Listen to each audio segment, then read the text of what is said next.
కేరళలోని తిరువనంతపురంలో అత్యంత కిరాతకమైన పరిస్థితి చోటు చేసుకుంది.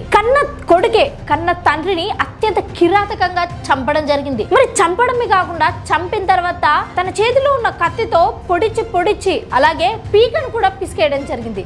మరి ఇంతటి కిరాతకమైన పరిస్థితి వాళ్ళ కొడుకే దాడి చేయడానికి అసలు కారణం ఏంటి అని విచారిస్తూ ఉండగా వాళ్ళ సొంత ఇంట్లో తన బెడ్రూమ్లో కొన్ని విషాదకరమైన విషయాలు చోటు చేసుకున్నాయి.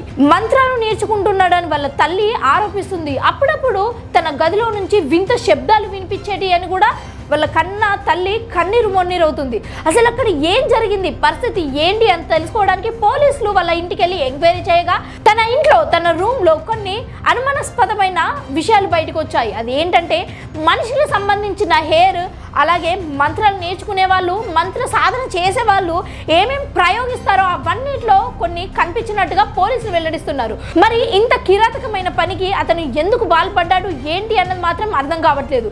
ఇప్పటికీ వాళ్ళ తల్లి మాత్రం కన్నీరు మొన్నీరు అవుతున్న హస్బెండ్ చనిపోయాడని, అలాగే నా కొడుకు ఇలా ఎందుకు అయ్యాడో కూడా అర్థం కావట్లేదని, నా కొడుకు గత కొన్ని రోజుల క్రితమే MBBS చదివేవాడని, అయితే గత కొన్ని రోజుల క్రితమే నా కొడుకు వచ్చి నాకు చదువుకోవాలనిపించట్లేదు, నేను ఇంటికాడే ఉంటా అంటే వారి తండ్రి కానీ వారి తల్లి కానీ సరేలే నా కొడుకున్నాడు, చదువు కాకపోయినా ఏ వృత్తిలో ఉద్యోగం చేసైనా బ్రతికేయచ్చు, లేకపోతే బిజినెస్ పెట్టైనా బ్రతికేయచ్చులే అని అనుకున్నారంట.